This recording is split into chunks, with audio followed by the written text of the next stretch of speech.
Hello and welcome everyone to Prep for ISER.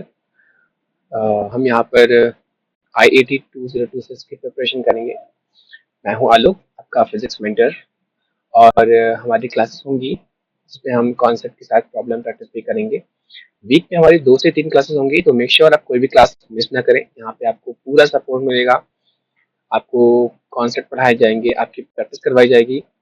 उसके साथ साथ अगर आपको कोई डाउट भी होता है तो वो डाउट आप हमारे ग्रुप में जुड़ के आप आप अपने सारे डाउट्स क्लियर कर सकते हैं। ठीक है, तो बिना हेजिटेशन के आपके जो भी डाउट है आप ग्रुप पे पूछ सकते हो। और उससे पहले हम यहाँ पे स्टार्ट करेंगे अपना पहला लेक्चर, जिसमें हम पढ़ेंगे यूनिट एंड डायमेंशंस। तो ये है हमारा elite batch. So welcome to welcome to this batch. मैं हूँ आलोक, ये हमारा elite 1.0 batch and we are heading towards IAT 2026। So now unit and dimension and error analysis. So हम आज के लेक्चर में कौन कौन से टॉपिक डिस्कस करेंगे ये हम देख लेते हैं। तो हम डिस्कस करेंगे physical quantities, what are physical quantities. उसके बाद हम डिस्कस करेंगे fundamental and derived units, fundamental and derived units. उसके बाद हम यूनिट्स पे भी फोकस करेंगे। फिर डायमेंशन पे। डायमेंशन मतलब आप लोग में आई थिंक थोड़ा बहुत आइडिया होगा ही, लेकिन हम एक बार फिर से उसको रिफाइन करेंगे।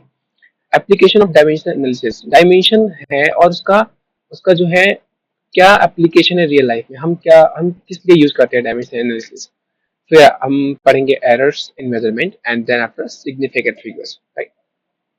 सो these are topics that we are going to discuss in today's class. So let's start. तो बच्चों, फिजिकल क्वांटिटी क्या होती है? देखो, a physical quantity is any quantity in physics that can be measured and expressed in terms of number and unit. देखो, ध्यान से देखो, तो that can be measured means हम जिस चीज को मेजर कर सकते हैं और उसको एक्सप्रेस कर सकते हैं इन नंबर्स, उसको क्या बोलते हैं? Physical quantity, just like length, mass, velocity, mole.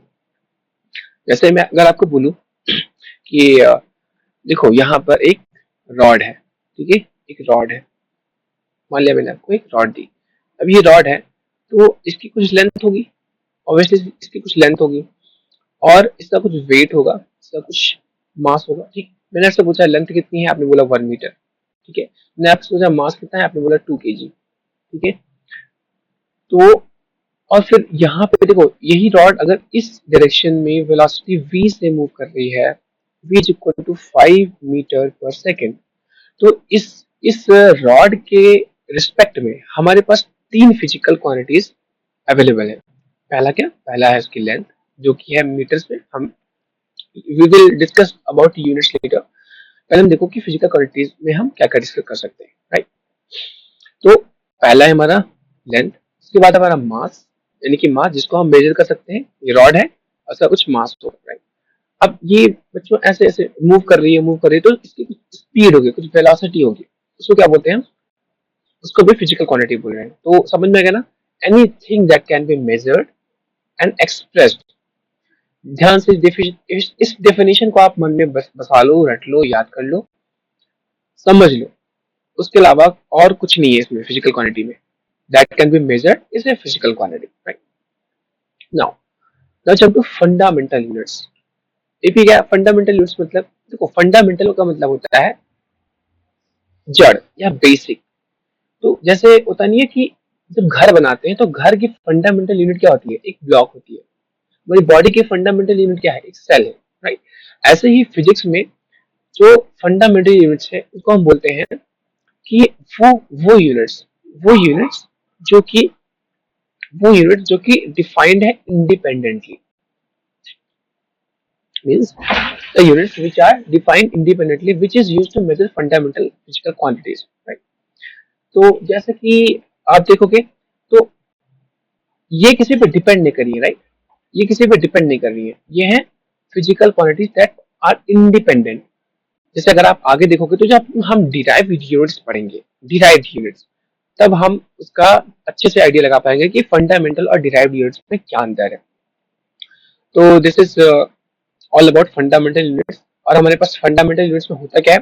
Length, mass, time, temperature and यहाँ पे आपको एक छोटा सा प्यारा सा ग्राफ बना हुआ है। एक कैंडेला होता है, ये इंटेंसिटी की यूनिट होती है, इंटेंसिटी, ठीक है, इंटेंसिटी, इंटेंसिटी ऑफ लाइट, ठीक है। तो और ये ए है, ए फॉर एम्पियर, ये करंट की यूनिट होती है, ठीक है। और ये मोल है, मास है, केल्विन है, टेम्परेचर है, तो ये प्री डिफाइंड यूनिट्स है, राइट। सो आई होप ये आपको क्लियर है। तो फंडामेंटल यूनिट्स क्या है बच्चों? कुछ भी नहीं है, बस जो प्री डिफाइंड है और वो किसी पे डिपेंड नहीं कर रही है, right. Okay, now come to derived units, right? Derived units, the units which are created by combination of base units. देखो ध्यान से, combination means combination of base और fundamental units, समझे?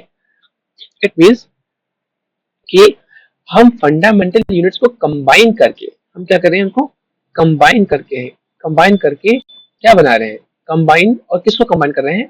फंडामेंटल यूनिट्स को, फंडामेंटल यूनिट्स को, right. तो वो क्या होगा हमारा? Derived units. जैसे फॉर एग्जांपल स्पीड है, फोर्स है, डेंसिटी है। अब स्पीड क्या होती है? Speed is what? अगर देखोगे ध्यान से तो speed is equal to distance, distance travel upon time taken, right. Distance travel upon time taken. तो डिस्टेंस क्या है हमारे पास? What is distance? डिस्टेंस कुछ मीटर्स में होगी, लेंथ होगी ना, लेंथ होगी। टाइम क्या है? टी होगा, ठीक है। तो लेंथ क्या है? एक फंडामेंटल क्वांटिटी है कि नहीं है? देखो पिछले स्लाइड पे जाएंगे तो लेंथ क्या है हमारे पास? लेंथ एक फंडामेंटल क्वांटिटी है, ठीक है। फिर टाइम, क्या टाइम एक फंडामेंटल क्वांटिटी है ना? है। तो लेंथ एक फंडामेंटल क्वांटिटी है, टाइम एक फंडामेंटल क्वांटिटी है, ये भी फंडामेंटल क्वांटिटी है, ठीक है। तो दोनों को मिला के क्या बना? स्पीड बना। अब स्पीड एक अलग क्वांटिटी है जो कि हम मेजर कर सकते हैं, बट स्पीड डिराइव्ड क्वांटिटी है। क्यों? क्योंकि ये फंडामेंटल क्वांटिटीज के कॉम्बिनेशन से बनी है, राइट। ऐसे फोर्स होता है मास इनटू एक्सेलरेशन, डेंसिटी, डेंसिटी होता है जैसे डेंसिटी क्या होती है? मास अपॉन वॉल्यूम, ठीक है। मास, तो मास क्या होता है? मास तो फंडामेंटल क्वांटिटी है। अब वॉल्यूम, वॉल्यूम क्या होता है? लेंथ इंटू लेंथ, मतलब length into breadth into height. तो लेंथ भी क्या है? लंबाई है। और ब्रेथ भी क्या है? ब्रेथ भी तो लेंथ ही है, लेकिन हम उसको ब्रेथ नाम दे रहे हैं। तो अगर देखा जाए तो मास मतलब अगर मैं कहूँ, इसको हम पहले करते हैं इरेज। देखो मास, मास का मतलब एम, ठीक है। और वॉल्यूम, वॉल्यूम मतलब क्या होता है? एल क्यूब, ठीक है, एल क्यूब। तो लेंथ, मास और एल। अब यहाँ पर ये हम डायमेंशन की भी बात कर रहे हैं, तो ध्यान से देखोगे तो मास अपॉन वॉल्यूम क्या होता है? डेंसिटी। और डेंसिटी क्या है? एक डिराइव्ड क्वांटिटी होगी, क्यों? क्योंकि मास भी एक फंडामेंटल क्वांटिटी है और लेंथ भी एक फंडामेंटल क्वांटिटी है, समझ गए? ठीक है। उसके बाद आता है डायमेंशन। अब dimension very basic things and very important, the power to which the fundamental units like mass, length and time are raised to express that quantity, ठीक है। समझ लो कि जैसे कोई भी चीज है ना, तो हम उसको fundamental units like mass, length and time, तो उसके उसके रिस्पेक्ट में हम कितनी, कौन सी फंडामेंटल यूनिट्स का कौन सा पावर को रेज करके हम वो पर्टिकुलर यूनिट प्राप्त करते हैं, ठीक है। जैसे देखो, तो पहले हम लेते हैं वेलोसिटी, ठीक है, वेलोसिटी। अब वेलोसिटी क्या होता है? Velocity is displacement, displacement upon time, ठीक है, ठीक है। अब डिस्प्लेसमेंट क्या है? डिस्प्लेसमेंट मतलब कुछ ना कुछ लेंथ ही होगी ना, डिस्टेंस हो या डिस्प्लेसमेंट हो, तो उसको हम मेजर किस में करेंगे? लेंथ में, ठीक है। एज अ लेंथ ही तो हम उसको देखेंगे। तो डिस्प्लेसमेंट मतलब लेंथ, ठीक है, अपॉन टाइम, अब टाइम को किस में मेजर करते हैं, तो टी में, ठीक है। अब एक बात आपको ये भी पता होगी कि जब कोई भी पावर नीचे होती है उसको ऊपर लेके जाते हैं तो क्या होता है, उसको हम रिवर्स कर देते हैं, उसका जो उसकी पावर होती है। तो यहाँ पे एल और टी को ऊपर लेके जाएंगे तो -1। तो very basic and very simple thing. तो वेलोसिटी की जो यूनिट आ गई हमारे पास, वेलोसिटी की यूनिट आ गई, वो क्या है, यूनिट यानी कि डायमेंशन, क्या आएगा, एल टी -1। अब इसको और अच्छे तरीके से अगर आप लिखना चाहो तो उसको लिखोगे m0 एल टी -1, ठीक है। ये हमारा वेलोसिटी का डायमेंशन आ गया। m0 मतलब पावर जीरो तो ऑब्वियसली 1, ठीक है, समझ में आ गया। कहीं भी डाउट हो तो आप ग्रुप में बेझिझक पूछ सकते हो, ठीक है। वेलोसिटी मतलब displacement upon time, and displacement is what, displacement देखो, डिस्प्लेसमेंट मतलब लेंथ, लेंथ अपॉन टाइम। तो एम एल टी -1, राइट।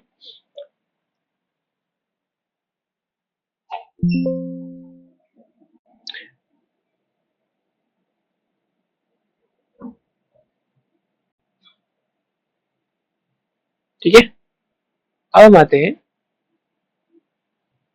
अब हम आते हैं कहाँ पे,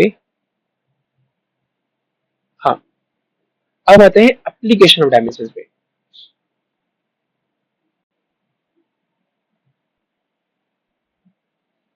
इस पे आएंगे हम, एप्लीकेशन ऑफ डायमेंशन। तो देखो, डायमेंशन का हम पढ़ क्यों रहे हैं, आखिर हम डायमेंशनल एनालिसिस क्यों पढ़ रहे हैं, क्या मतलब है कि हम m0 l0 m l और t के रिस्पेक्ट में हम इसको लिखें। तो एप्लीकेशन ऑफ डायमेंशन में होता क्या है कि to check the correctness of physical equation, कि कोई फिजिकल इक्वेशन करेक्ट है या नहीं, उसमें हम उसके लिए पढ़ते हैं क्या, डायमेंशनल एनालिसिस। तो अगर अगर डायमेंशन, तो देखो पहला पॉइंट ही ध्यान में रखो कि if the dimension, if the dimension of two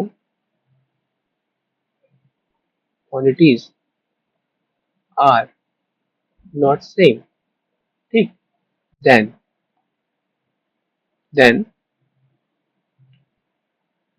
the quantities या quantities या फिर इसको बोलेंगे formula, the formula is not valid, ठीक है, not valid। जैसे जैसे अब मैं आपको चेक करके बताऊंगा, ठीक है। जैसे मान लो कि f, अब एक बात और ध्यान रखना, ये आप कुछ का डायमेंशन आप याद रखें, जैसे फोर्स का होता है ना, एम एल टी -2, ये किसका होता है बच्चों, ये फोर्स का डायमेंशन होता है, ठीक है, फोर्स का है और वेलोसिटी का है। तो वेलोसिटी का डायमेंशन आप याद रखना, m0 l t -1, ठीक है। ये किसका है, ये हमारा वेलोसिटी का डायमेंशन है। तो फोर्स का याद रखना कि फोर्स का डायमेंशन आपको बार बार यूज करना पड़ेगा, ठीक है। तो देखो, अब force is equal to mass into acceleration, हम देख जानते हैं ना, force is equal to mass into acceleration, ठीक है। और एक्सेलरेशन क्या होता है, change in velocity upon time taken, right. अब देखो, अब हमें ये पता करना है क्या ये फॉर्मूला सही है, ठीक है। मतलब यहाँ पर सही होना और गलत ना होना दो अलग अलग बातें हैं। जैसे फोर्स, तो फोर्स का डायमेंशन क्या है, फोर्स का डायमेंशन होता है एम एल टी -2, राइट, ठीक है। और एक्सेलरेशन देखो, एक्सेलरेशन मतलब, और यहाँ पर मास, मास तो हमारा हो गया एम, ठीक है, ठीक है। और एक्सेलरेशन का क्या होता है, वेलोसिटी अपॉन टाइम। देखो एक्सेलरेशन को हम कैसे डिफाइन करते हैं, delta we upon time, delta we upon T, ठीक है। तो डेल्टा वी मतलब चाहे वेलोसिटी कितनी भी हो, वेलोसिटी कुछ है या चेंज इन वेलोसिटी, तो चेंज निकालोगे या एज इट इज रखोगे, उसका डायमेंशन तो सेम ही रहेगा, है ना। जैसे मैं बोलूं कि बताओ रॉड की लेंथ कितनी है, तो आपने बोला 1 मीटर, तो लेंथ तब भी लेंथ है, मैंने बोला एक रॉड की लेंथ दूसरी रॉड की लेंथ से कितनी कम है, तो अगर आप लेंथ का डिफरेंस भी निकाल रहे हो तब भी तो आपका आंसर लेंथ में ही आ रहा है ना। Very good. तो जब आप उसको वेलोसिटी का चेंज में निकालोगे तब भी तो उसका जो आंसर आएगा वो वेलोसिटी में ही आएगा ना। और वेलोसिटी का डायमेंशन हमने क्या लिखा बच्चों, वेलोसिटी का डायमेंशन लिखा है m0lt-1, तो क्या m0lt-1, ठीक है, और अपॉन अपॉन टाइम, ठीक है। तो देखो यहाँ से m1 m0 इसको मल्टीप्लाई करेंगे तो mlt-2, ठीक है, तो mlt-2 इधर भी आ रहा है और mlt-2 इधर भी आ रहा है। इसका मतलब क्या हुआ कि हमारा जो ये इक्वेशन है, ये जो इक्वेशन है वो गलत नहीं है, ठीक है ये। और अगर डायमेंशन दोनों तरफ के सेम आ रहे हैं, इसका मतलब ये हुआ कि हमारी जो इक्वेशन है वो करेक्ट है, ठीक है। हाँ, एक बात और ध्यान रखना कि अगर डायमेंशन डायमेंशन गलत होता है, एक बात आप ध्यान से सुन लो कि अगर, नोट कर लो इस बात को बच्चों, ठीक है, कि नोट कर लो स्टार लगा के कि इफ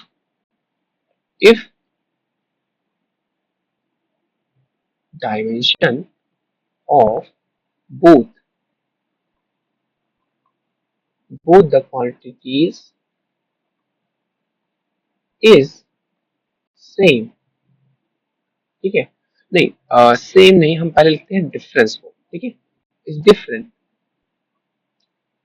इज डिफरेंट देन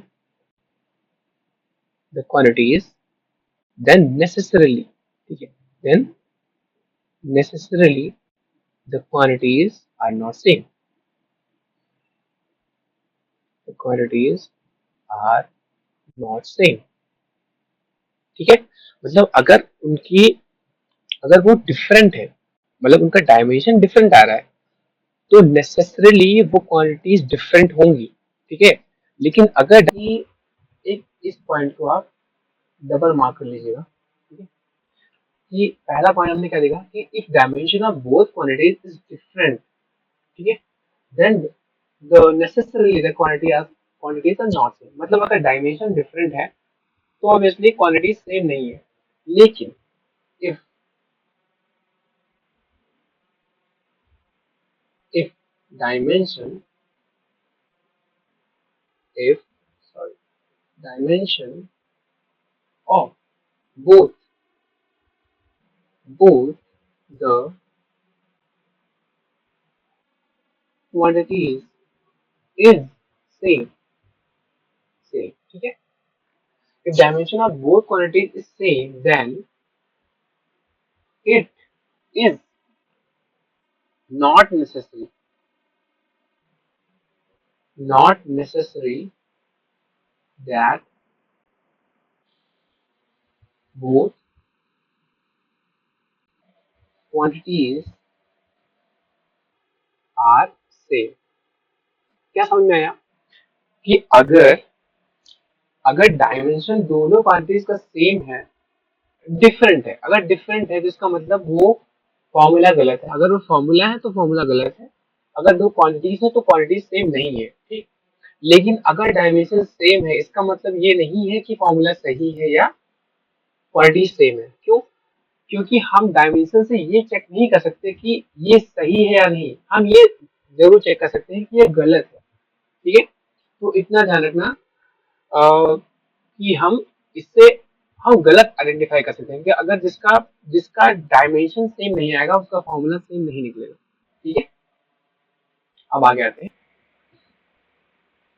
तो अपने क्वेश्चन में आते हैं। नेक्स्ट क्वेश्चन हमारा ये है कि आपको फाइंड करना है, find the dimension of universal gravitational constant. अब ये क्या होता है, ग्रेविटेशनल कांस्टेंट आपने देखा ही होगा, ठीक है, क्या होता है कैपिटल जी, राइट। अब देखो कैपिटल जी मीन्स आपने ग्रेविटेशनल फोर्स का फॉर्मूला तो पढ़ा ही होगा, क्या होता है F G is equal to G m1 m2 upon R square, right. यहाँ पे m क्या है मास, m2 क्या है मास, r क्या है डिस्टेंस, ठीक। तो ऑब्वियसली m मास का तो आपको पता ही होगा क्या होता है मास का डायमेंशन फॉर्मूला, ठीक। तो एफ जी, अब मैंने क्यों बोला था आपको कि एफ का याद रखना, क्योंकि जो एफ का डायमेंशन है वो बहुत जगह काम आता है, mlt-2, राइट। ये आपको कई जगह काम आएगा, इसलिए इसको दिमाग में बसा लो, राइट। अब इसको लिखते हैं ऐसे, कैसे क्या आएगा, एफ को लिखो m l T minus to, ये हो गया एफ का डायमेंशनल फॉर्मूला। इसके बाद आता है जी, जी तो हमको फाइंड करना है, जी को एज इट इज रखने दो, ठीक है। फिर मास लगाएगा एम और यहाँ से फिर एम, तो ये एम स्क्वायर हो जाएगा, M square divide by R क्या है, आर क्या होता है डिस्टेंस, और डिस्टेंस को किस में मेजर करते हैं, लेंथ में, तो यहाँ से क्या लिखेंगे लेंथ, लेंथ का स्क्वायर, ठीक। अब क्या करना है, कुछ नहीं, इसको क्रॉस मल्टीप्लाई करके डिवाइड कर दो, यहाँ से जी का क्या निकलेगा, जी का डायमेंशन फॉर्मूला आएगा M L T minus two, ठीक है। और यहाँ से एल स्क्वायर मल्टीप्लाई होगा, ठीक है, और डिवाइड क्या होगा एम स्क्वायर, ठीक है। सिंप्लीफाई करके हमें क्या मिलेगा, एम, एम स्क्वायर है और ऊपर वन है तो M minus one, and L तो L cube and T minus two. तो ये हमारा क्या हो गया, ग्रेविटेशनल कांस्टेंट का डायमेंशनल फॉर्मूला था, समझिए। नेक्स्ट क्वेश्चन पर आते हैं। नेक्स्ट क्वेश्चन क्या है हमारा, can two different physical quantities have the same dimension, give example.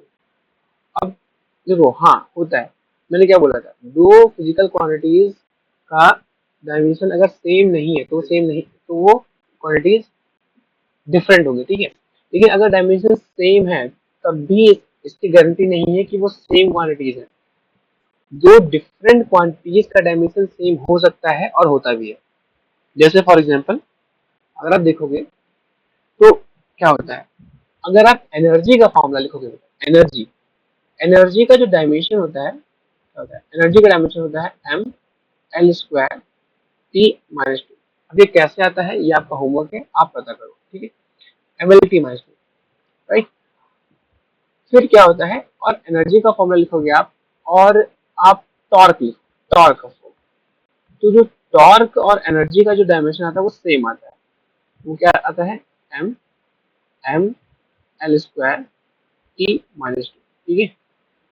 अब इसको आप ध्यान से देखो और इसको पता करो कि टॉर्क कैसे आता है, एनर्जी कैसे आता है, लेकिन हाँ सेम हो सकता है दो अलग अलग क्वांटिटीज का डायमेंशन, समझिए। और ऐसे कई क्वांटिटीज हैं, आप पता करो, ठीक है। लेकिन क्वेश्चन जो हमारा पूछ रहा था वो हमने सॉल्व कर लिया। अब आगे आते हैं, देखो अब ये क्वेश्चन क्या कर रहा है, बहुत बड़ा इंटरेस्टिंग क्वेश्चन है। Identify the dimensions of A and B in the following questions, मतलब आपको dimension of A and B बताना है। ये यहाँ पे जो है ये आपका एल है, एल फॉर लेंथ, ठीक है। देखो कुछ नहीं, बस आपको कंपेयर करना है। हाँ एक बात और जान लो, जैसे कोई क्वेश्चन वाले लिखी है A is equal to B plus C, ठीक है, तो सेम, इसको नोट कर लो कि सेम डायमेंशन कि जब भी एडिशन या सब्ट्रैक्शन होगा तो सेम डायमेंशन, या फिर इसको मैं ऐसे लिख दूं,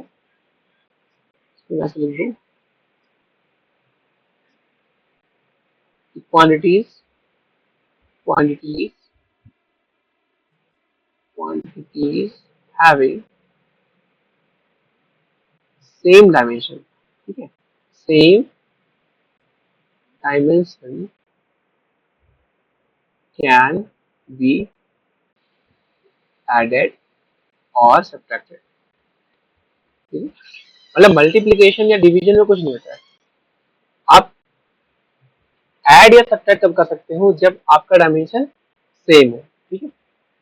अब देखो जैसे यहाँ पे v क्या है, v है हमारा वेलोसिटी, अब v वेलोसिटी है तो वेलोसिटी का डायमेंशन हमको पता ही होगा, मास, क्या वेलोसिटी का क्या होता है, डिस्टेंस अपॉन टाइम, तो डिस्टेंस क्या होगा एल टी माइनस वन। ये पहला क्वेश्चन देखो, ठीक है। तो एल टी माइनस वन का मतलब है, और यू भी हमारा इनिशियल वेलोसिटी होती है आपके, V equal to U plus A T. अब ए मैंने आपको नहीं बताया, अब अगर आप इक्वेशन को ध्यान से देखोगे तो एक और होता है एक्सेलरेशन, ठीक। लेकिन क्या देखो, क्या है इस इक्वेशन में, इस क्वेश्चन में ए की वैल्यू एक्सेलरेशन के बराबर आ रही कि नहीं आ रही, ध्यान से देखते हैं, ठीक है। तो एल टी माइनस वन, अब यहाँ पर u, तो u का मतलब ये है, देखो पहले तो LHS और RHS बराबर होने चाहिए, ठीक। तो LHS और RHS को बराबर करने के लिए क्या होना चाहिए, यानी कि u प्लस AT का डायमेंशन, देखो u प्लस AT का डायमेंशन v के बराबर होना चाहिए। और अब u प्लस AT का डायमेंशन भी सेम होना चाहिए, क्यों, क्योंकि यहाँ देखो having same dimension can be added और सब्ट्रैक्टेड, ठीक है। यहाँ हम थोड़ा अच्छे से लिखते इसको, कैन बी एडेड और सब्ट्रैक्ट।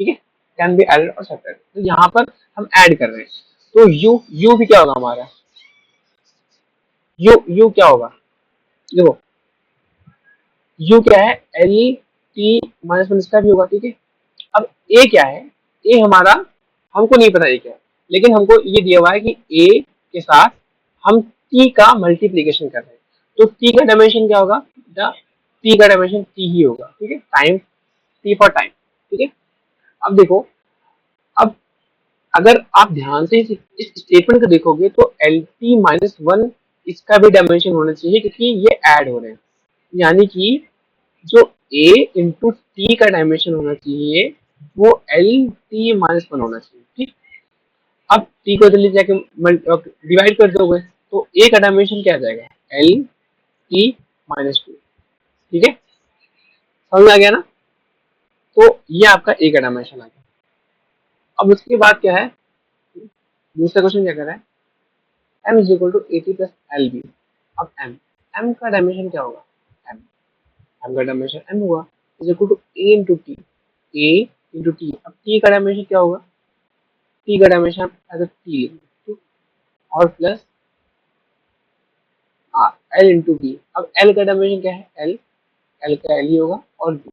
तो आपको बेसिकली ए और बी का डायमेंशन बताना, इक्वेट कर दो, इक्वेट करके क्या मिलेगा, तो जो एम का डायमेंशन होगा वही ए टी का डायमेंशन होगा, तो dimension of M is equal to A into dimension of T. तो यहाँ से ए का डायमेंशन क्या आ जाएगा, एम टी माइनस वन। ठीक है, आ गया। अब यहाँ से जब इक्वेट करोगे तो बी का डायमेंशन क्या आएगा, बी का डायमेंशन हमारा आ जाएगा सेम उस तरीके से m is equal to L into B. ठीक है, तो p का डायमेंशन क्या आ जाएगा, m into L minus one. समझ आएगा, वेरी सिंपल, बहुत सिंपल। ठीक है, इसके बाद हाँ एक और क्वेश्चन है p। यहाँ पे p जो है किसको दर्शा रहा है, मोमेंटम को, इसको जो मोमेंटम को। ठीक, अब छोटे सा सेक्शन बना लेते हैं, ऐसे इधर ही कर लेंगे, जरा पेजेस वेस्ट नहीं करेंगे। ठीक है, इन्वायरमेंट को हम बचाएंगे। ओके, तो p क्या है, p इज मोमेंटम। अब मोमेंटम क्या होता है, मोमेंटम का फॉर्मूला अगर आप देखोगे मोमेंटम का, तो क्या होता है, एम एम मोमेंटम का dimension formula M L T minus one.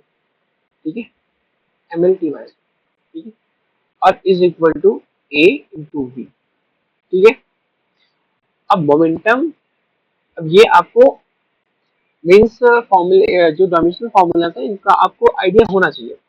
तो अगर अब अभी आप लोग छोटे बच्चे होंगे तो आपको थोड़ा इनका ध्यान रखना चाहिए, और जैसे मोमेंटम है, एनर्जी है, फोर्स है, टॉर्क है, इनका फॉर्मूला, डायमेंशन फॉर्मूला आप कोशिश करो कि याद हो जाए, तो उससे क्या होगा कि आगे क्वेश्चंस लगाने में दिक्कत नहीं होगी, जल्दी क्वेश्चन होंगे।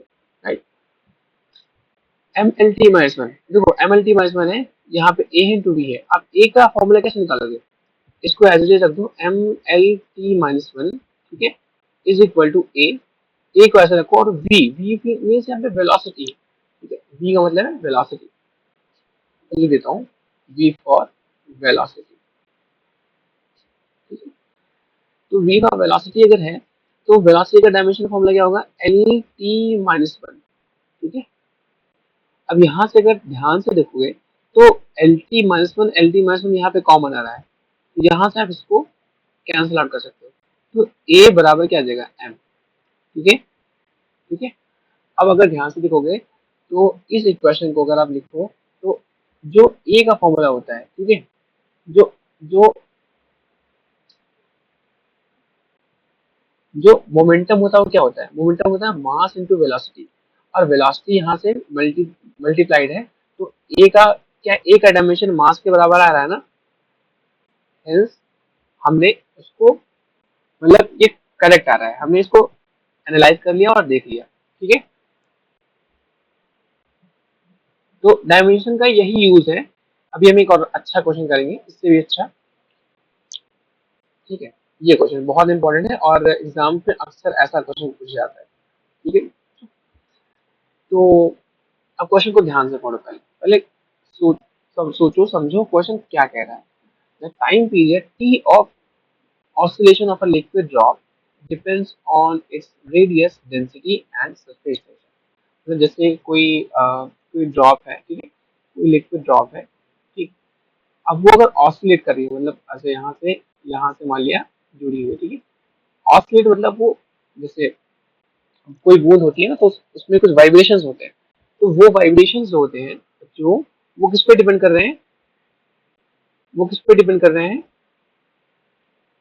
वो डिपेंड कर रहे हैं इसके इसके इसके रेडियस पे, ठीक है, इसके रेडियस पे, इसकी डेंसिटी पे और इसकी सरफेस टेंशन पे। ठीक, आपको करना क्या है, यूजिंग डायमेंशनल एनालिसिस, ठीक, find the relation between this quantities. अब आपको रिलेशन फाइंड करना है। डायमेंशन का जो सबसे अच्छा और जब सबसे यूजफुल जो चीज है वो ये, हम इससे रिलेशन निकाल सकते हैं।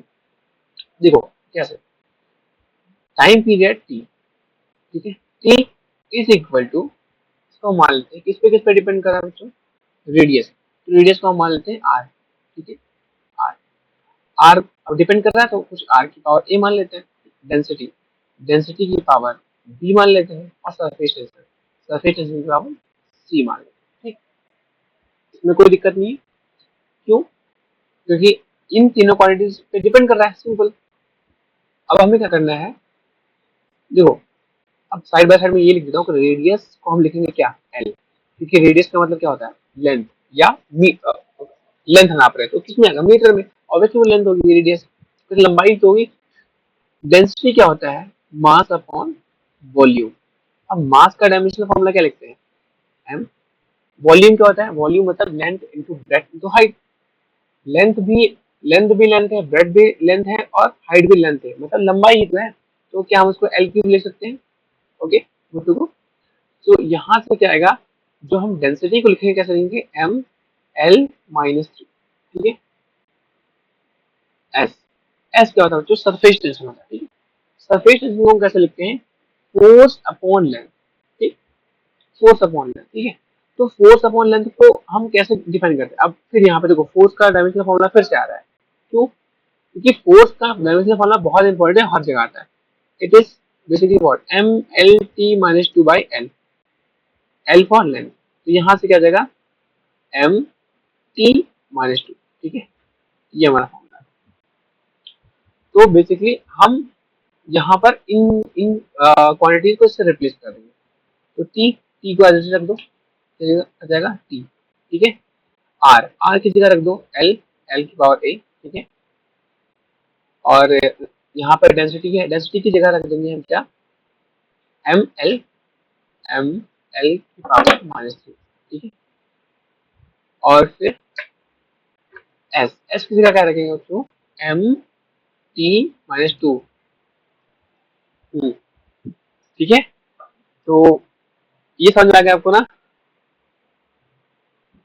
बहुत आसान है, कोई दिक्कत की बात नहीं है, ठीक है। बहुत बहुत आसान क्वेश्चन है। बस क्या होता है ना कि इसमें आप घबरा जाते हो कि हाँ तीन तीन वेरिएबल बन रहे हैं, कैसे सॉल्व होगा, नहीं थोड़ी घबराहट सी होती है। कैसे सॉल्व करें, कैसे रिलेशन निकालें। It is very simple, believe me. ठीक, आपको करना क्या है, ये रो जो डेंसिटी थी इसकी पावर बी थी, सरफेस डेंसिटी इसकी पावर सी थी, ठीक है। Very good. अब देखो यहाँ पे अगर देखोगे तो क्या, अगर मैं इसको लिखूं एम जीरो और एल जीरो और टी की पावर वन, क्या इसमें कोई दिक्कत नहीं ना।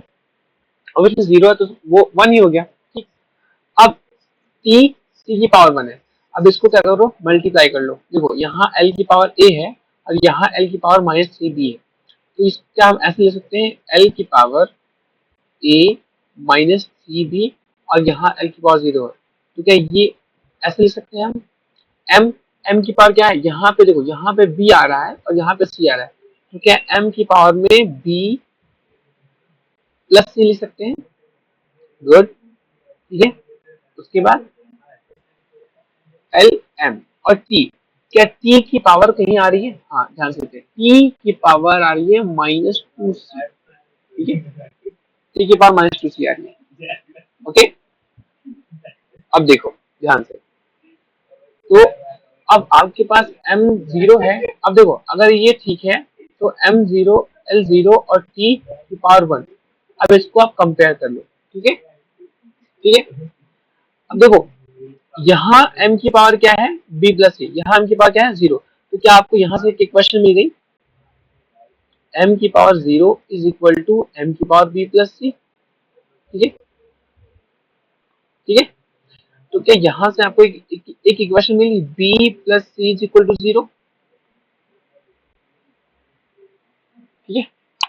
अब देखो दूसरे पे आते हैं, l की पावर भी यहाँ पे 0 है और l की पावर यहाँ क्या है, e माइनस 3b, तो क्या आपको यहाँ से एक और इक्वेशन मिल जाएगी, l की पावर 0 रखोगे और फिर रखोगे l की पावर a माइनस 3b, ठीक है, तो ये क्या आ जाएगा, a minus 3b is equal to 0,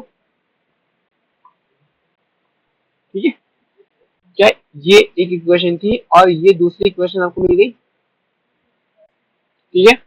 अब देखो अब हमारा काम और आसान हो गया। अब क्या यहाँ से मैं ये लिख सकता हूँ कि क्या a is equal to 3b, ठीक है, इसी को रीअरेंज करके लिख दिया। अब देखो बच्चों, अब बचता क्या हमारा, t की पावर 1 है और t की पावर -2c है, देखो t की पावर 1 और t की पावर -2c, तो ध्यान से देखो तो क्या आएगा, t की power 1 is equal to t की पावर -2c, ठीक है। तो क्या यहाँ से 1 इज इक्वल टू -2c लिख सकते हो आप, तो c इज इक्वल टू क्या आ जाएगा, -1/2, यहाँ तक कोई दिक्कत नहीं, आसान है ना। अब यहाँ से देखो, हम पिछली स्लाइड में अगर जाएं तो c इज इक्वल टू -1/2 आ गया। अब हमारे पास इक्वेशन 1 से देखेंगे तो क्या आएगा, इक्वेशन 1 से क्या आएगा, b, ठीक है, b plus C is equal to 0 था, है ना, देखो b plus C is equal to 0 था ना? और c की वैल्यू आ गई -1/2, तो क्या c की वैल्यू हम यहाँ से रिप्लेस कर सकते हैं, b -1/2 इज इक्वल टू 0, तो क्या यहाँ से b की वैल्यू 1/2 आ जाएगी, क्लियर है, c की वैल्यू -1/2 और b की वैल्यू 1/2। अब देखो ध्यान से बच्चों, हमारे पास बचा क्या है, हमारे पास b आ गया, c आ गया, हमारे पास a बचा है। अब a इज इक्वल टू क्या है, 3b, ठीक है, तो a is equal to 3b, ध्यान से देखो, अब अगर a is equal to 3b है और b की वैल्यू हमारे पास क्या आएगी 1/2, तो क्या a की वैल्यू 3/2 आ गई, आगे ना, सिंपल है, बेसिक। बस फिर क्या है, हम यहाँ से फॉर्मूला रख देंगे इतना, t is equal to what, हमारे पास किस किस पे डिपेंड कर रहा था, देखेंगे एक बार, रेडियस पे और रो पे और सरफेस टेंशन पे, और ये r की पावर क्या है, a का मतलब क्या है हमारे पास, a का मतलब है 3/2, ठीक, r की पावर 3/2, ठीक है, इंटू इंटू क्या था फिर रो की पावर क्या थी b की वैल्यू क्या है 1/2, और फिर क्या था सरफेस टेंशन s की पावर क्या थी c, -1/2, ठीक।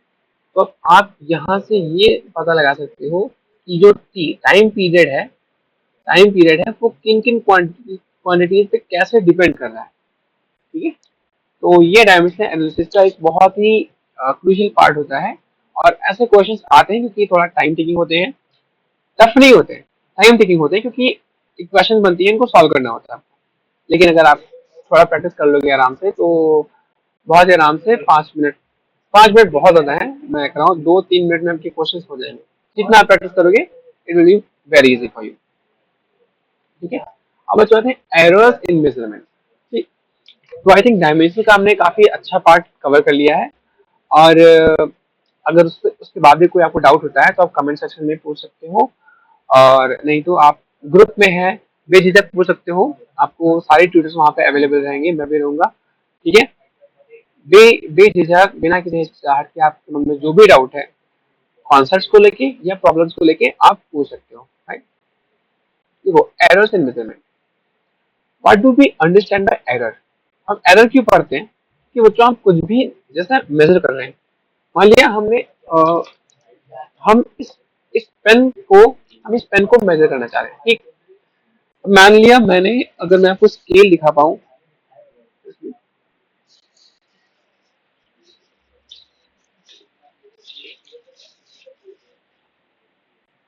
तो मान लेते हैं कि ये हमारी स्केल है, ठीक है। अब मैंने इस स्केल को यहाँ पर रखा, मान लो हमारे यहाँ पे आज से मार्किंग कर रखी है। अब मैं इस पेन को मेजर कर रहा हूँ, ठीक ठीक है।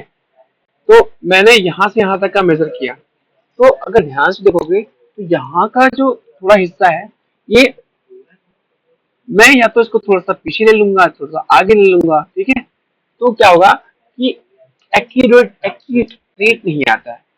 क्यों? क्योंकि हमें जो चाहिए, अगर ध्यान से देखोगे तो एक्चुअल में हम कोई भी चीज एक्यूरेटली मेजर कर ही नहीं सकते।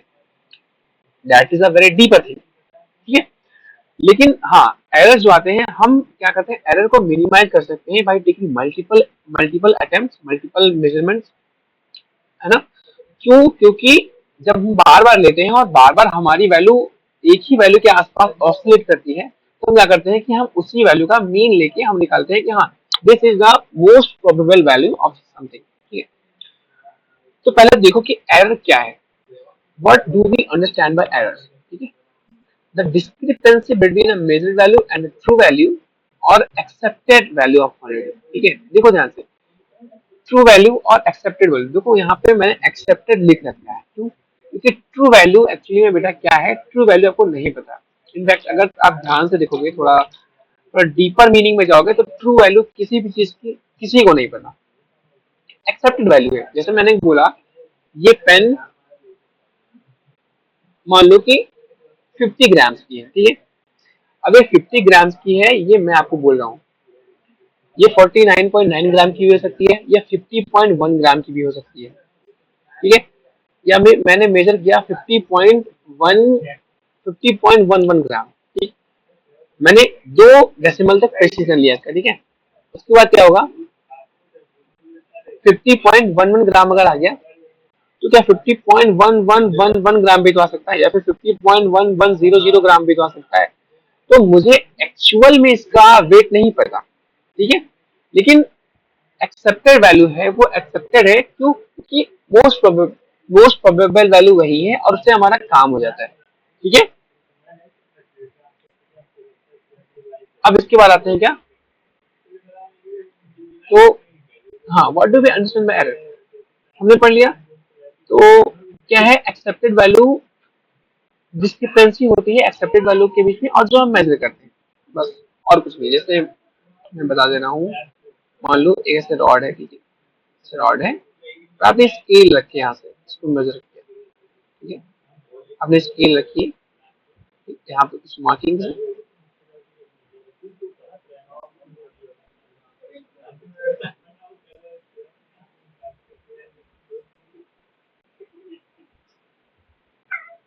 अब जो मान लो देखा, अब आपने मान लिया यहाँ पे मेजर किया, अब किसी ने ये वाली रीडिंग ले ली, ठीक है, किसी ने यहाँ थोड़ा सा इधर की रीडिंग ले ली, या किसी ने ये रीडिंग ले ली। तो ऐसे छोटी मोटी एरर्स आ जाती हैं, और उन्हीं को हम स्टडी करेंगे, और कितने टाइप की होती है ये भी देखेंगे, ठीक है। तो आते हैं टाइप्स ऑफ एरर्स। पहला हम बताओ होता है सिस्टमैटिक एरर, ठीक। सिस्टमैटिक एरर मीन्स कि अगर हमारे इंस्ट्रूमेंट्स में कोई एरर है, जैसे मान लिया आपने कोई वर्नियर स्केल लिया, ठीक है, या फिर आपने कोई थर्मोमीटर लिया, मान लिया आपने ऐसे कोई थर्मोमीटर लिया, ठीक है, हमने जैसे थर्मोमीटर लिया। अब उसमें क्या है कि उसमें थोड़ी सी एरर है, ऐसे यहाँ पे थोड़ा अच्छे से ड्रॉ नहीं हो पा रहा है। देखो, मान लिया आपने ऐसे थर्मोमीटर लिया, और मैं अच्छा ड्रॉ करने की कोशिश करता हूँ।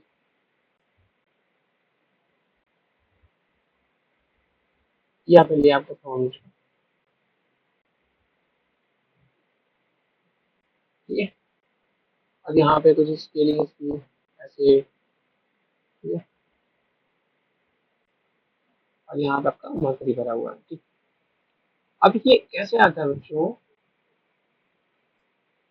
कैसे आता है सिस्टमैटिक एरर, मतलब कि थर्मामीटर में ही एरर है, मतलब जितने पे ये होना चाहिए था, मतलब इंस्ट्रूमेंटल एरर्स को बोल सकते हो कि इंस्ट्रूमेंट जो है ना, इंस्ट्रूमेंट्स जो आपके हैं उनमें फॉल्ट है, इंस्ट्रूमेंट फॉल्ट। ठीक, मतलब सिस्टम जिसको आप मेजर कर रहे हो, जिस जिस चीज से आप मेजर कर रहे हो उसमें फॉल्ट है। ठीक, वो क्या होती है, सिस्टमैटिक एरर। मतलब आपने आप अपनी तरफ से सही हो, मैक्सिमम आप करेक्ट कर रहे हो, लेकिन इंस्ट्रूमेंट ही गलत है, तो क्या करोगे, बिकॉज सिस्टमैटिक एरर।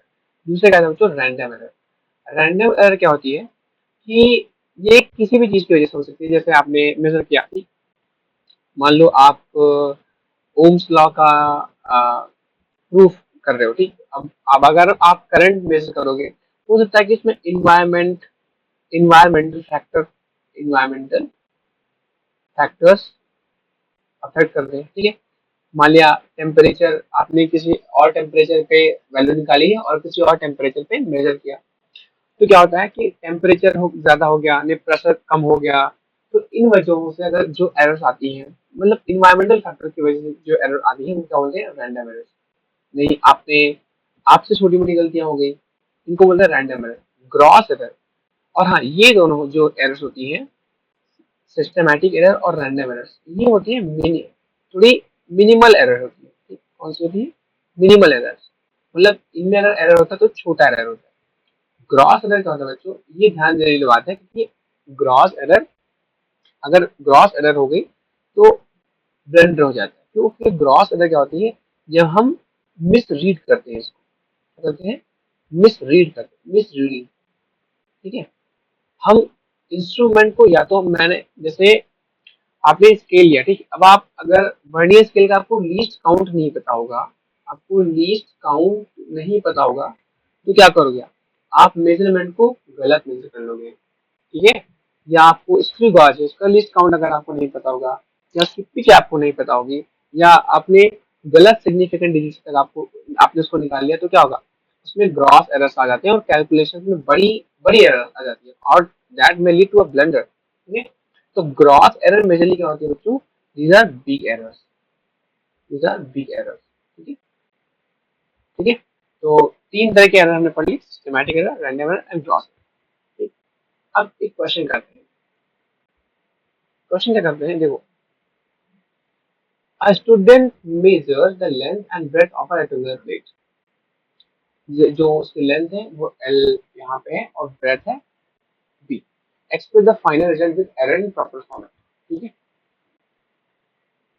क्या है, अब क्या करना है आपको कि एरर के साथ लिखना है। तो देखो, लेंथ में कुछ एरर होगी, ब्रेथ में कुछ एरर होगी, और अगर आप जैसे लेंथ को मेजर किया उसमें थोड़ी बहुत एरर आ गई, ब्रेथ को मेजर किया उसमें थोड़ी बहुत एरर आ गई, तो एरर क्या होगा, एरर कंबाइन होकर ऐड हो जाती है। ठीक है, तो पहले तो हम निकालेंगे कि कितनी विदाउट एरर कितना उसका आएगा, कितना उसकी एरिया एरिया आएगा। देखो, एरिया फॉर्मूला क्या होगा, उसकी लेंथ इंटू ब्रेथ। ठीक, ठीक है, अब लेंथ इंटू ब्रेथ क्या आएगा, 200 to 20 into 10 is equal to 200। ठीक है, 200 centimetre square.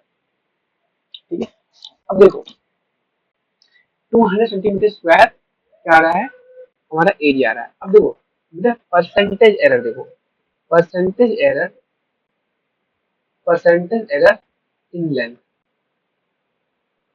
Percentage error in length कितना आ रहा है, कितना आएगा, 0.2 सेंटीमीटर का आ रहा है ना। अब कितने पे, 20 सेंटीमीटर मेजर करने पे, तो परसेंटेज एरर कैसे निकालोगे, 20 इंटू,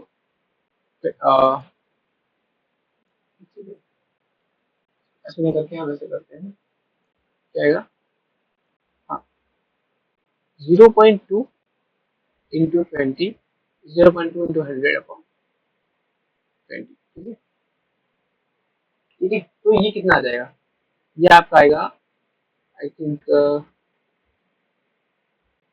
यहाँ से आएगा 0.1, ये आपका 1% का एरर आएगा। ठीक है, 1% का एरर आएगा। और परसेंटेज एरर कितना आएगा, परसेंटेज एरर इन ब्रेथ कितना आ गया, परसेंटेज एरर इन ब्रेथ कितना आएगा, देखो 0.1 इंटू 100 अपॉन 10, ठीक है। तो ये भी 1% का आ गया, मतलब 1% आपका एरर आ रहा है लेंथ में, 1% का एरर आ रहा है ब्रेथ में। तो ऑब्वियसली एरिया में कितने कितने परसेंट का एरर आएगा, एरिया में आएगा 2% का एरर, क्योंकि जो लेंथ में एरर आया है, जो ब्रेथ में एरर आया है, वो ऐड हो जाएगा। यहाँ पे एक पॉइंट आप नोट कर लो कि errors always get added, errors always get added, ठीक है। सम अगर दो मेजरमेंट्स में एरर है और उनको आपने कंबाइन किया है किसी भी तरीके से, तो उनकी जो एरर्स होगी वो आपस में ऐड हो जाएंगी, ठीक है। तो यानी कि एरर इन एरिया क्या जाएगा बच्चों, एरर इन एरिया बिकम्स 2%, कितना आएगा 2%। तो फाइनल एरिया, तो टोटल एरर इन एरिया कितना जाएगा, टोटल एरर इन एरिया कितना जाएगा। अब 200 का 2% निकाल लो आप, 200 2 बाय, ठीक है, यानी कि 4, क्योंकि 4 सेंटीमीटर स्क्वायर का एरर आएगा। तो अब इस रिजल्ट को अच्छे से बेटा सजा के लिख देते हैं। कैसे सजाओगे इसको आप, तो एरिया कितना जाएगा 200, तो 200 and plus minus 4 centimetre square, इसको हम लिख देंगे ऐसे, और ये हमारा फाइनल रिजल्ट होगा, ठीक है। वेरी इजी, कोई डाउट हो तो आप ग्रुप में या कमेंट में पूछ सकते हो। नोट कर लिया। हाँ, अब आते हैं लास्ट बट नॉट लीस्ट, ये बहुत इंपॉर्टेंट कॉन्सेप्ट है, सिग्निफिकेंट फिगर्स। देखो सिग्निफिकेंट फिगर्स, इनको पढ़ने का मतलब क्या है, क्योंकि ऑब्वियसली हम वो चीजें करते हैं जो हमारे लिए सिग्निफिकेंट, हम कैलकुलेशन में भी वही चीजें लेते हैं जो हमारे लिए सिग्निफिकेंट हो। सिग्निफिकेंट मतलब जिसकी वैल्यू है हमारी लाइफ में, ठीक है। तो सिग्निफिकेंट फिगर्स होती क्या है, basically significant figures are the digits in the number that carry meaningful information about its president, ठीक है। मतलब अगर मैं आपको लिख दूं, मान लो मैं आपको लिख दूं 0 0 0 0 1 0 0, तो यहाँ पर कितनी डिजिट्स हैं जिनके पास एक मीनिंगफुल इंफॉर्मेशन है, या फिर मैं इसको ऐसे ना लिखूं, ऐसे लिखूं, ठीक। कितने डिजिट हैं, क्या इसका मतलब ये 1 होगा, होगा ना। और अगर मैं ये लिख दूं ये, तो क्या दोनों ही क्वांटिटीज बराबर है ना। तो क्या ये जो जीरोस मैंने इधर लगाए हैं, क्या ये इनसिग्निफिकेंट होंगे, तो क्योंकि इनकी कोई वैल्यू नहीं है, या अभी सिनेरियो के लिए ये इनसिग्निफिकेंट है, ठीक। तो यहाँ पे सिग्निफिकेंट फिगर क्या होगी 1, क्योंकि हमें वही डिजिट लेनी होती है जो मीनिंगफुल इंफॉर्मेशन को रिप्रेजेंट करती है। और प्रेसिजन प्रेसिजन में भी मैं बताऊंगा कि सिग्निफिकेंट डिजिट जितनी ज्यादा होंगी, ठीक है, जितना डेसिमल्स के बाद जितनी ज्यादा सिग्निफिकेंट फिगर्स होती है, हमारी वैल्यू उतनी प्रिसाइज होती है, ठीक है। तो अब जैसे मैं आपको लिख दूँ 1.002, ठीक है, और दूसरा मैंने लिखा 1.2, ठीक। अब देखो इसमें कितनी सिग्निफिकेंट फिगर्स होंगी, इसमें भी 4, इसमें भी 2, क्यों, क्योंकि देखो डेसिमल के 1 टू थर्ड प्लेस तक हमने मेजर किया वैल्यू, यहाँ पे डेसिमल की फर्स्ट प्लेस तक मेजर किया।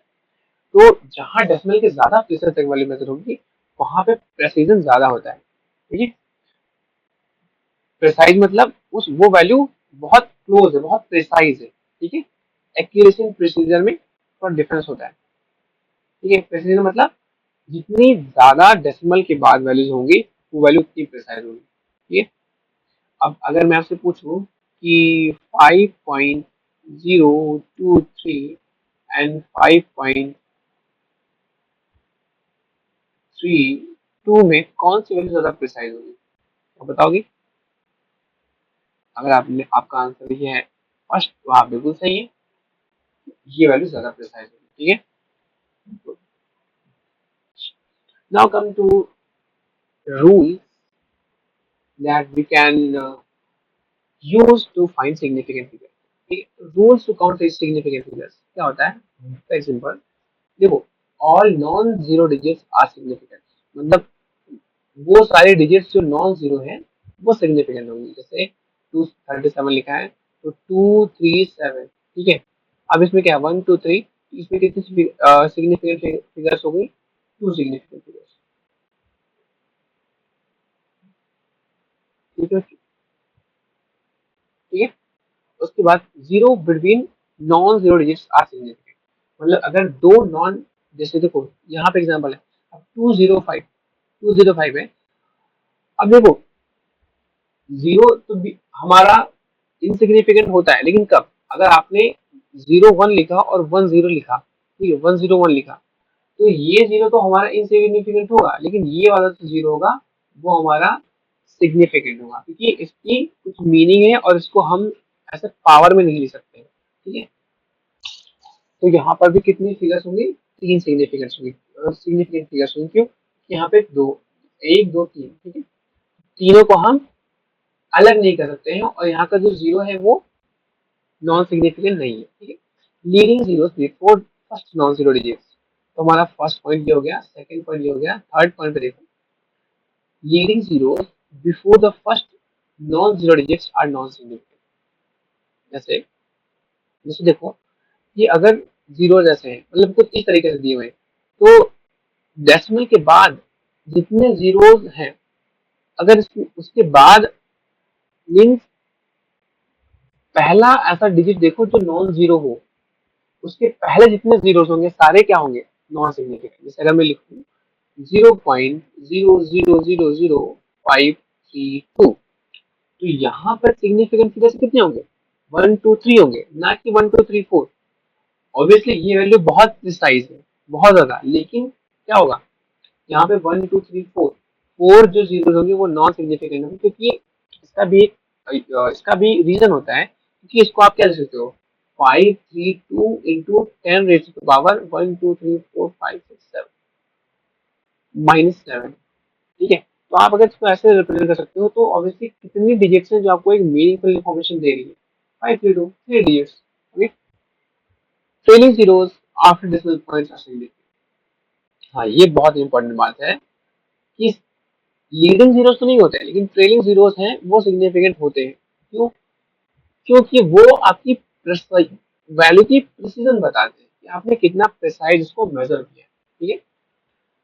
जैसे देखो यहाँ पे 3.400 है, तो अगर यहाँ पे लिखा 3.40 एंड 3.400, ये वैल्यू आप एक हिसाब से बराबर कह सकते हो, लेकिन अगर बोला जाए कौन सी वैल्यू ज्यादा प्रिसाइज है, तो ये वैल्यू ज्यादा प्रिसाइज है। और इसमें कितने सिग्निफिकेंट फिगर्स हैं, इसमें 3 सिग्निफिकेंट फिगर, और इसमें कितने सिग्निफिकेंट फिगर होंगे, 4 होंगे, क्यों, क्योंकि यहाँ का जो ट्रेलिंग जीरोस है उनको हम नेग्लेक्ट नहीं कर सकते। और एक okay, trailing zeros in whole number without a decimal point are not significant. Simple सी बात कि उनको ऑब्वियसली हम क्या लिख सकते हैं, क्या लिख सकते हैं, ऐसे 15, इसको देखो 1500, 1500 को क्या लिख सकते हैं, 15 × 10⁻²। तो ऑब्वियसली यहाँ पे दो सिग्निफिकेंट फिगर्स, ठीक है।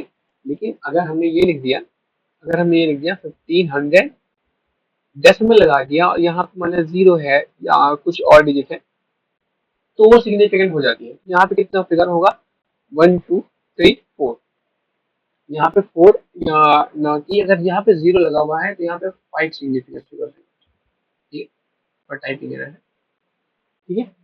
यहाँ पे कितने सिग्निफिकेंट फिगर होंगे, 5, ओके। अब भी कोई डाउट है तो आप निश्चिंत होकर ग्रुप पे पूछ सकते हो, ठीक है।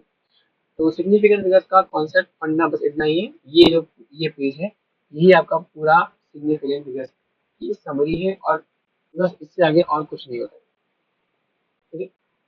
Now come the question, the following measurements were recorded by a student during experiment, length is 0.00450 meter, mass 2.70 kg, temperature is 7.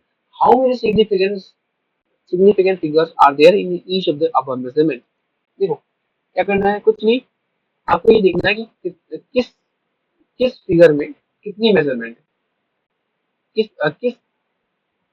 Measurement में, है ना, जो मेजरमेंट आपकी है उसमें कितनी फिगर, कितनी आपकी सिग्निफिकेंट फिगर्स है। तो ध्यान से देखो, यहाँ पे अगर आप लेंथ को ले रहे हो 0.00450, अब ध्यान से देखो, पिछली स्लाइड पे जाओ, क्या पिछली स्लाइड क्या कहती है, leading zeros before the first non zero digits are not significant. तो देखो क्या यहाँ पर आपको दिख रहा है, लीडिंग जीरोस, क्या ये नॉन सिग्निफिकेंट हो जाएंगे? तो क्या इसमें जो सिग्निफिकेंट डिजिट्स होंगी वो कितनी होंगी, इसमें 1 2 3 होंगी ना, 3 होंगी ना, बाद वाला लेंगे कि बाद वाला हमें प्रोसीजर बता रहा है, ठीक है। अब देखो मास 270 kg, अब मास है 2.70 kg। अब यहाँ पे देखो ट्रेलिंग जीरो, जो डिजिट्स के बाद में डिजिट जीरोस आएंगे वो हमारे सिग्निफिकेंट होंगे, क्यों? क्योंकि वो प्रिसीजन बता रहे हैं वैल्यू का। तो यहाँ पे कितनी सिग्निफिकेंट डिजिट्स होंगी, 3 होंगी, ठीक है, गुड। यहाँ पे कितना होगा, टेम्परेचर, ध्यान से देखो, टेम्परेचर क्या है हमारा 300.0 केल्विन। अब ध्यान से देखोगे तो यहाँ पर हम इसको 10 की पावर पे नहीं ले सकते हैं, ठीक है। और ये 300.0 है तो इसमें हमारा 1 2 3 4 सिग्निफिकेंट फिगर्स होंगे, तो या 4 सिग्निफिकेंट डिजिट, ठीक है। और यहाँ पे कोई बताएगा कितना होगा, वेरी गुड, यहाँ पर ओनली 1 सिग्निफिकेंट डिजिट। क्यों? क्योंकि अगर ऑब्वियसली हम क्या ले सकते हैं, 1000 को 1 × 10⁻³ लिख सकते हैं, तो कितने सिग्निफिकेंट फिगर आएंगे, ओनली 1, ठीक। तो सब में पता चल गया। और how many significant figure are there in each of the majority. तो ये हमारा क्वेश्चन हो गया। इसमें है 3, इसमें भी है 3, इसमें है 4 और इसमें है 1, ठीक है। Which of the measurement is most precise, देखो मोस्ट प्रिसाइज का मतलब डेसिमल के बाद कितनी ज्यादा वैल्यूज उसमें मेजर की गई है। तो आई think it's a very easy question. अगर आप ध्यान से देखो तो हमारा जो लेंथ है, length is the most precise, length is equal to 0.00450, it is the most precise, ठीक है, very easy. Now I think it's the last question, ठीक है। अब देखो रेक्टेंगुलर शेप, अब सिग्निफिकेंट फिगर्स का यूज कहाँ पे करते हैं, बस हम वो एक लास्ट क्वेश्चन करेंगे, उसके बाद हम समाप्त करेंगे, ठीक है। और rectangular shape is measure to have length equal to 12.3 centimetre, obviously length is equal to 12.3 centimetre measure हो जाएगा। ब्रेड, ब्रेड क्या है हमारा 4.56 सेंटीमीटर, राइट। देखो कभी भी बेटा, कभी भी अगर आपको एरिया निकालना हो, ठीक है, क्या होगा, आपको एरिया निकालना होगा, ठीक। तो या फिर आपको मल्टीप्लाई करना है या उसका आंसर जब आएगा, देखो अब अगर आप एरिया करोगे तो लेंथ इंटू ब्रेथ करोगे, ठीक है, लेंथ इंटू ब्रेथ करोगे तो उसका कुछ वैल्यू आएगी, मान लो उसकी वैल्यू एक्स आ रही है, ठीक है। तो एक्स में जितने सिग्निफिकेंट डिजिट्स हैं, ठीक है, एक्स में जितने सिग्निफिकेंट डिजिट्स हैं वो उतने होने चाहिए जितने मैक्सिमम सिग्निफिकेंट डिजिट्स यहाँ पे हैं, ठीक है। जैसे यहाँ पे कितने डिजिट्स हैं, 1 2 3, यहाँ पे कितने 4.56, ठीक। तो एक्स में भी 3 सिग्निफिकेंट डिजिट्स ही होने चाहिए, ठीक है। तो अब इसका बस मैं आपको इसका एड्रेस दे रहा हूँ, ये क्वेश्चन आप खुद से करोगे, ठीक है, और मुझे अगली क्लास में इसका आंसर दोगे, ठीक। जैसे एरिया क्या होगा आपका, area is equal to length 12.3 centimetre into 4.56 centimetre, ठीक है। अब आपको ये बताना है कि इसका टोटल एरिया कितना होगा, बहुत ही सिंपल क्वेश्चन है। एरिया में कितना होना चाहिए, कुछ भी यहाँ पे आंसर आएगा इसमें कितना होना चाहिए बच्चों, 3 सिग्निफिकेंट डिजिट्स होनी चाहिए, ठीक है। अगर आपको उसको राउंड ऑफ करना पड़े तो क्या होगा, राउंड ऑफ करके आप 3 सिग्निफिकेंट डिजिट तक उसका आंसर लिखोगे, ठीक है। ये आंसर आप मुझे कमेंट में या अगली क्लास में मैं लूंगा, तब आप बताओ, ठीक है। So I think we have covered dimensional analysis and after that errors in measurement and significant figures. So thank you very much. This was our first lecture and मैं इसके बाद वीक्स में हमारी 2-3 क्लासेस होती रहेंगी तो मेक श्योर कि आप इन क्लास मिस ना करो एंड अच्छे से पढ़ाई करो कोई भी डाउट आता है तो आप ग्रुप पे बेझिझक पूछ सकते हो मुझसे पूछ सकते हो एंड आप बस पढ़ाई करो और क्वेश्चन ज़्यादा से ज़्यादा सॉल्व करने की कोशिश करो ठीक है थैंक यू